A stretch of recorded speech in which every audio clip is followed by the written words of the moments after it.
지금부터 이론 30일의 문제풀이를 하겠습니다. 1번 문제입니다. 다음 중 재무상태표에 대한 설명으로 옳은 것은 그랬어요. 선생님이 재무상태표를 그려보겠습니다. 재무상태표는 두 개를 그려야지 돼요. 재무상태표 하나는 1월 1일이고 하나는 재무상태표에서 12월 31일입니다. 이거는 기초라는 시점이고요. 이거는 기말이라는 시점이에요. 그래서 자산, 차변에는 자산, 대변에는 부채, 자본이 들어가겠죠. 그러니까 기초자산, 기초부채, 기초자본이고요. 여기는 기말자산, 기말부채, 기말자본이 되겠죠. 그러니까 재무상태표는 일정 시점에 자산, 부채, 자본이라는 재무상태를 파악하는 겁니다. 그러면 손익계산서는요. 어떻게 생겼을까요? 손익계산서는요. 1월 1일부터 12월 31일까지라는 요 부터라는 일정 기간에 총 비용하고 총 수익이 들어가는 경영성과를 나타내는 것이죠. 일정 기간 동안 경영성과, 일정 기간 동안의 경영성과 뭐를 말해요? 손익계산서를 말하죠. 두 번째, 일정 시점은 맞았어요. 시점에 자산, 부채, 자본에 대한 정보를 제공한다. 요거가 바로 재무상태표죠. 세 번째 거, 일정 기간 동안에 자본 변동을 하는 거, 요건 뭐죠? 자본 변동표죠. 일정 기간 동안에 현금의 유입과 유출에 대한 거 뭐라고 해요? 현금 흐름표라고 하죠. 그래서 우리가 5가지 재표 종류 중에 재무상태표에 대한 설명으로 옳은 것은 2번이 답이 되겠습니다. 두 번째 문제 갑니다. 다음 중 재무상태표상 현금 및 현금성 자산, 자, 이것도 현금, 선생님이 제 나름대로 정리를 한 겁니다. 현금 및 현금성 자산 이렇게 정리를 해볼게요. 얘가 한 번에 이렇게 있는 거예요. 현금은요. 통화하고 통화 대형증권으로 나누죠. 여러분들 노트에다 이렇게 잘 정리해서 제출해 주셨으면 합니다. 통화는 주와 동전하고 지폐를 말하고요. 통화 대형증권은 우리 외웠었죠. 배당금 영수증, 송금수표, 자기압수표, 동전발행수표, 배송자 여기에 가를 먼저 하나 쓸게요.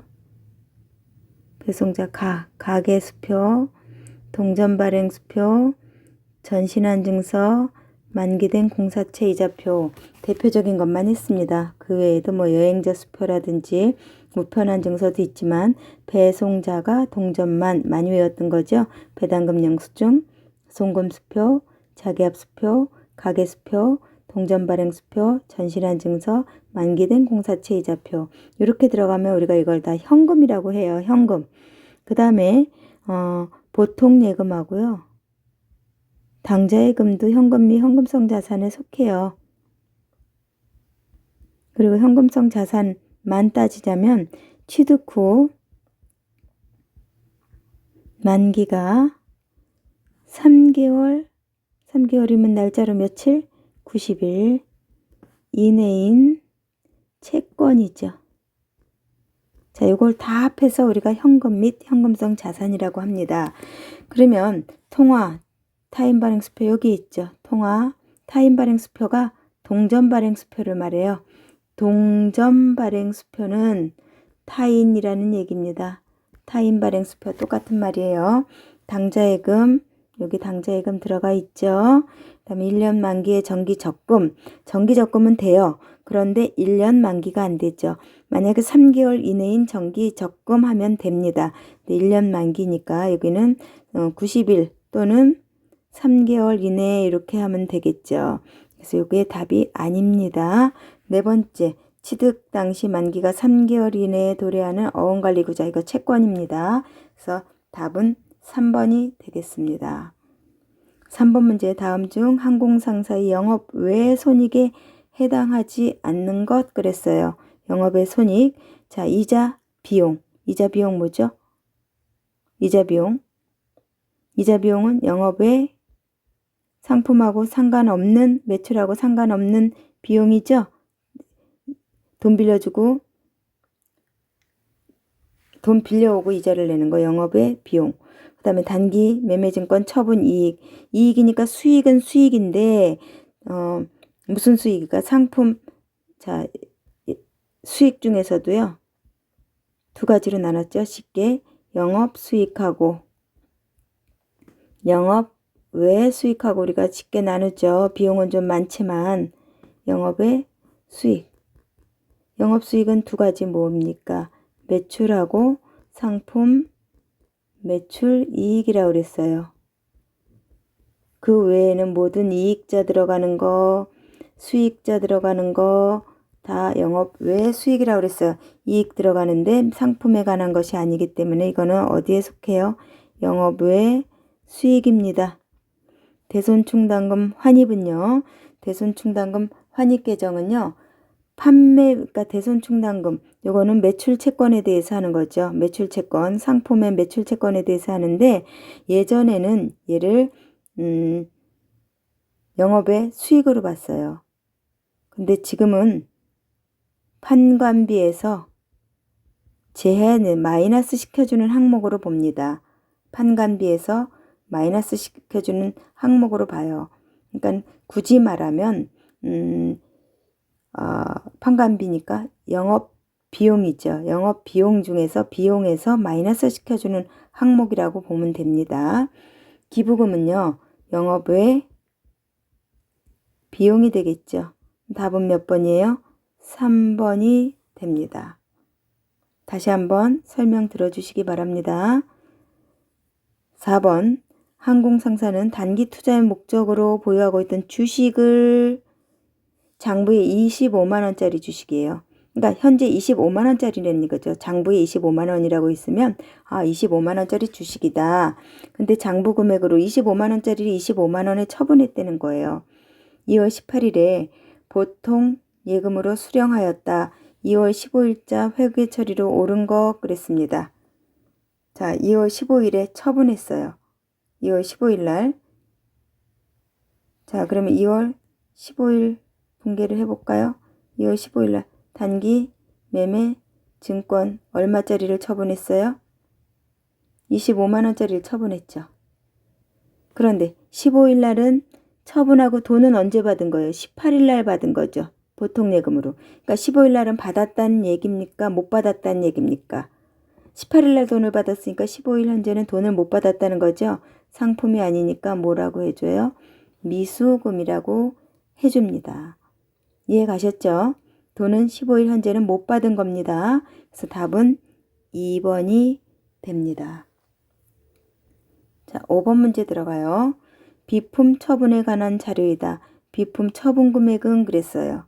자, 비품을 처분해 볼까요? 비품이 나가죠. 대변에. 자, 얼마에 처분했냐면 얼마짜리였냐면 57만 원짜리였어요. 그럼 비품은 원가로 나갑니다. 57만 원짜리였어요.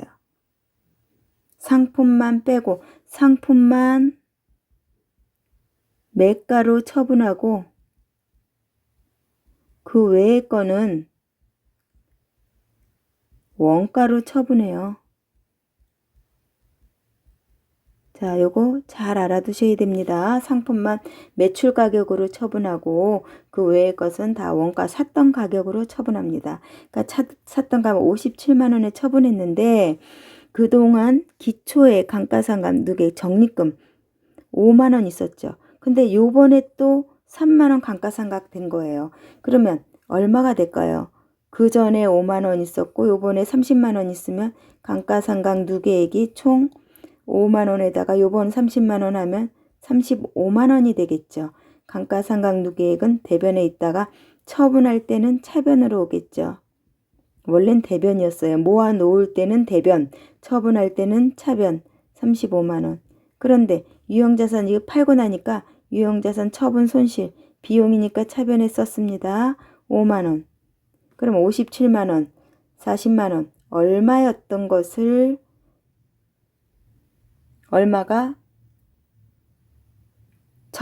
얼마에 처분한 거라는 거예요. 17만 원에 처분한 거죠.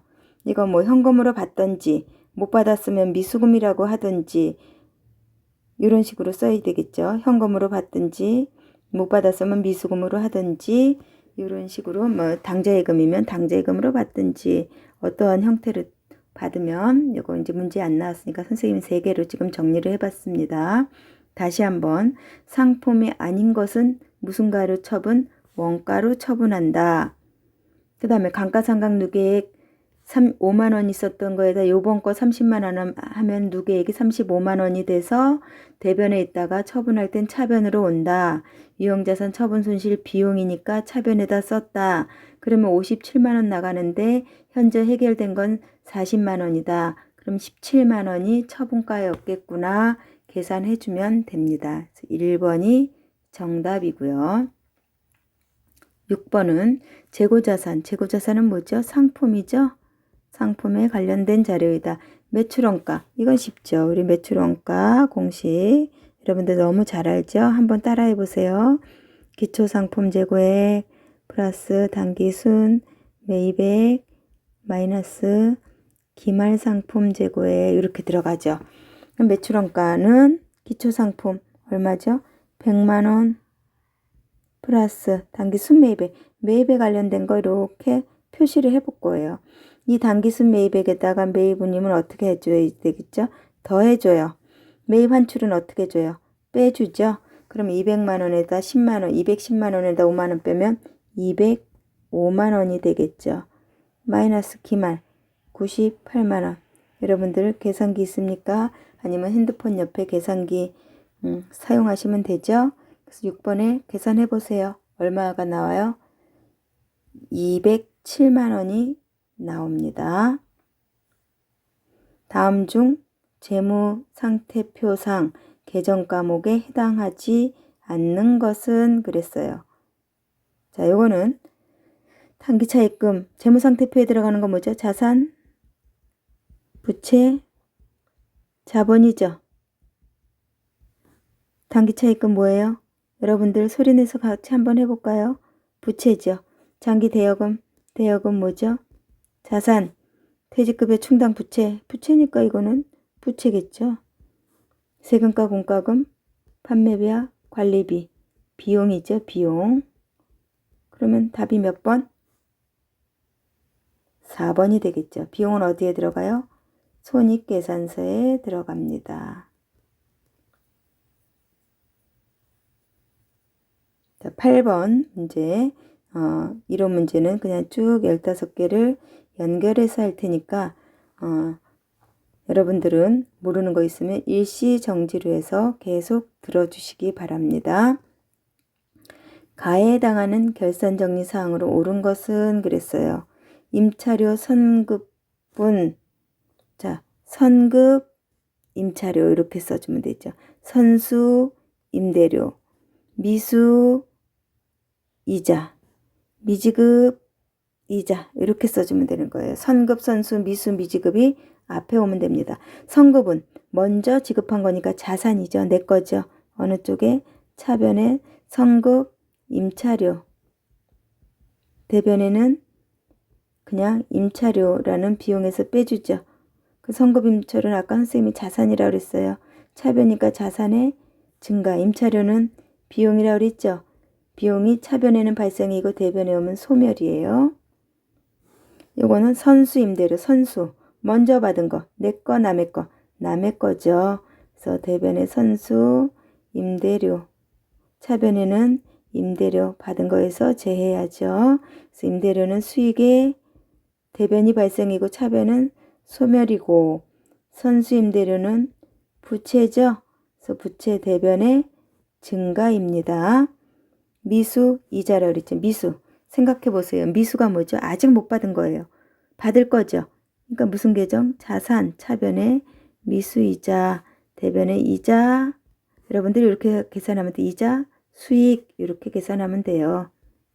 그래서 미수이자는 자산의 증가, 이자 수익은 수익의 대변에 있으니까 뭐죠? 발생이 되겠죠. 네 번째 거 미지급이자라고 그랬죠. 미지급. 미지급은 아직 내지 못한 거니까 부채죠. 대변에 미지급, 이자, 차변에 이자, 지급이니까 비용이죠. 이자, 비용을 낸 거죠. 비용에서 제해야지 됩니다. 그래서 미지급이자 부채의 증가, 대변이니까 이자 비용, 비용이죠. 비용 차변이니까 비용의 발생. 비용 발생과 부채의 증가 몇 번이 돼요? 4번이 됩니다. 여러분들 분계 꼭 하셔서 제출해야지 됩니다. 9번 자본적 지출에 해당하지 않는 것 그랬어요. 자, 여기서 자본적 지출하고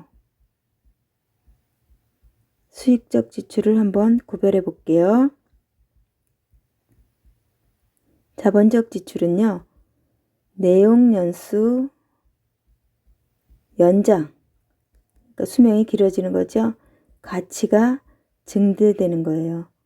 선생님이 엘리베이터를 설치한다든가 뭐 에어컨을 설치한다든가 그 다음에 인터넷선을 깐다든가 하는 건물 같은 경우에 그런 게 증대한다고 그랬죠.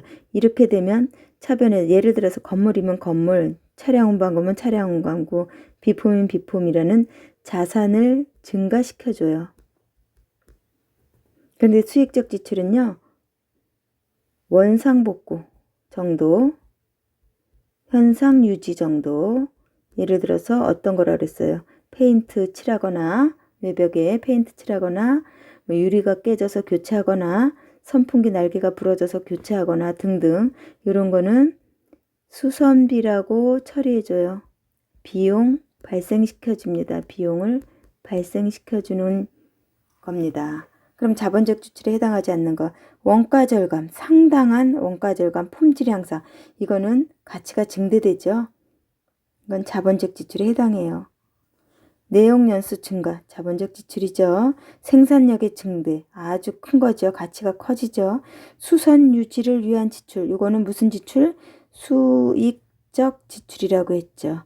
수익적 지출, 이거는 수선비 처리합니다. 수선비 이렇게 잘 알았을 겁니다. 그다음에 10번 문제가요. 내부 통제 제도에 대한 설명으로 옳지 않은 것. 좋은 말 다 쓰면 되겠죠? 부정과 오류 방지할 수 있도록 설계되어야지 된다. 두 번째, 기업 활동에서 발생한 거래나 사건을 문서화해서 회계 기록의 정확성과 신뢰성을 높일 수 있다. 그렇죠.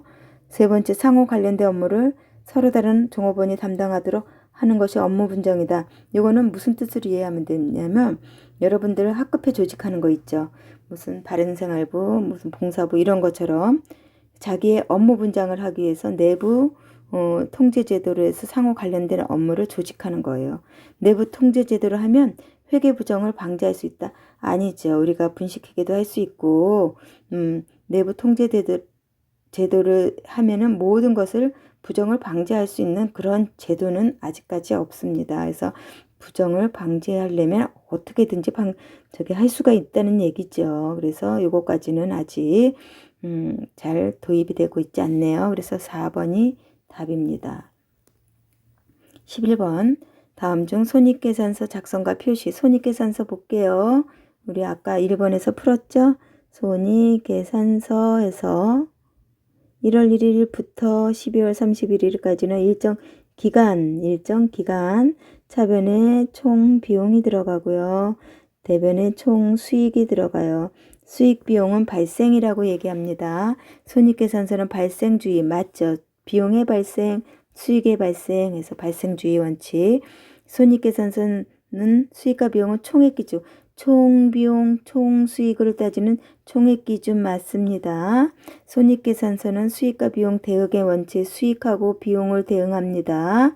손익계산서는 세부 항목들을 유동성 배열법에 따라 표시한다. 그래서 유동성 배열법은 뭐냐면 재무상태표에서 나는 1년 기준으로 자산일 경우 유동자산과 비유동자산으로 나눴죠. 그래서 유동자산은 당좌자산, 재고자산, 비유동자산은 투자자산, 유형자산, 무형자산, 기타 비유동자산 이렇게 나눴잖아요. 요거는 무슨 말이냐? 요 순서대로 해야지 된다는 거예요. 즉 현금화가 빠른 순서대로. 이거를 우리가 유동성 배열법이라고 그래요. 그러니까 유동성 배열법은 어디에서 나타나는 거예요? 재무상태표에서 나타나는 거죠. 그래서 답은 4번입니다. 다음 중 도소매업을 영위하는 판매비와 관리비, 개발비, 경상개발비는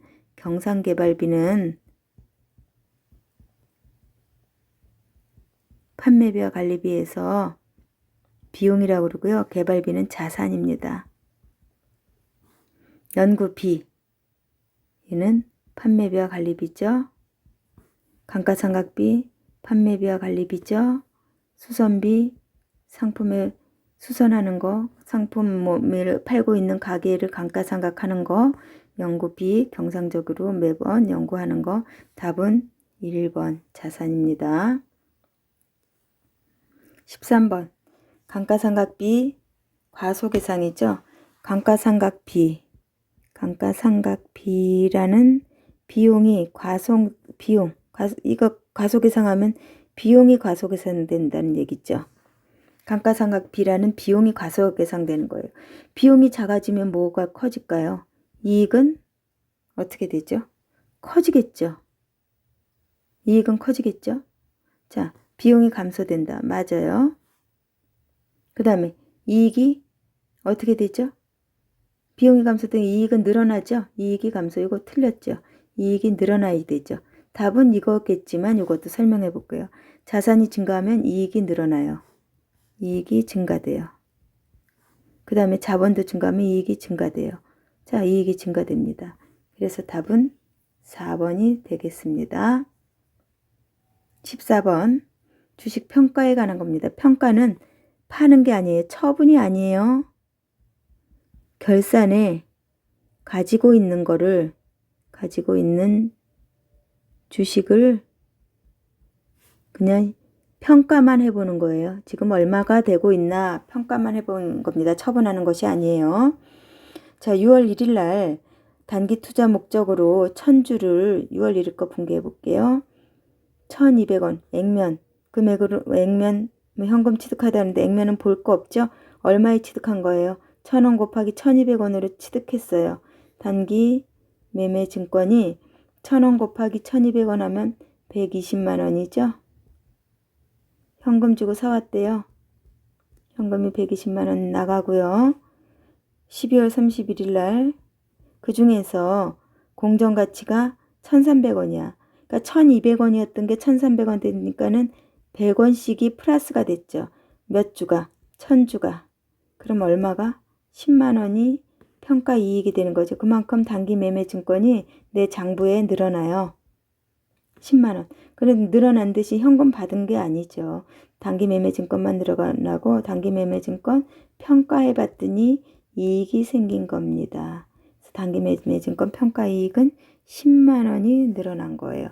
1200원이었다가 1300원, 100원이 늘어났다. 몇 주였느냐? 1000주였다 해서 10만 원이 늘어났습니다. 마지막 문제입니다. 가나에 대한 설명으로 옳지 않은 것은 대여금에 대한 이자를 보통 예금 계좌에 입금되었다 그랬죠. 분개해 볼까요? 가번. 여기에서 문제가 손익거래, 교환거래 뭐 이런 문제가 나왔네요.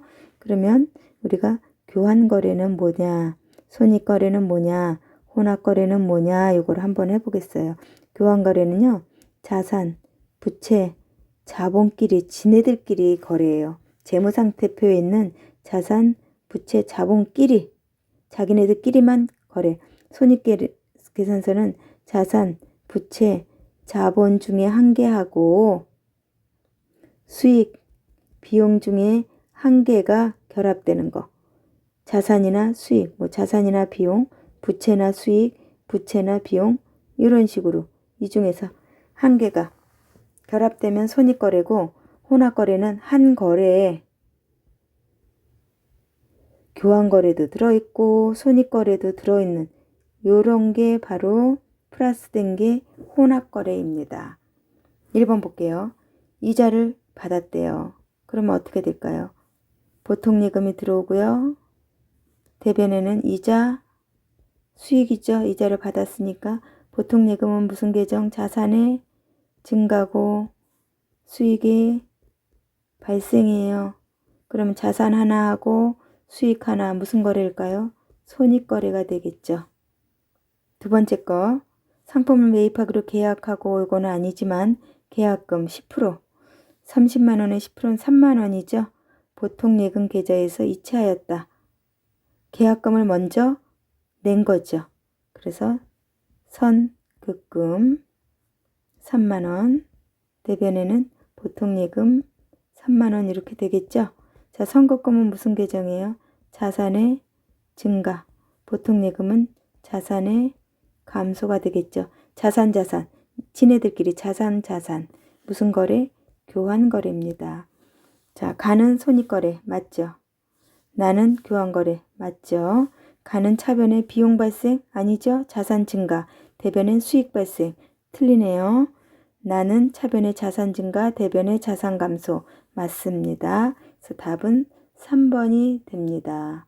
자, 15문항 중에서 어려웠던 것을 2번, 3번 반복해서 들으시고 이 중에서 몇 개 자기가 어려웠던 것을 노트에다 작성을 해서 많이 푸른 것을 선생님에게 파일로 제출해 주었으면 좋겠습니다. 이상입니다. 수고했습니다.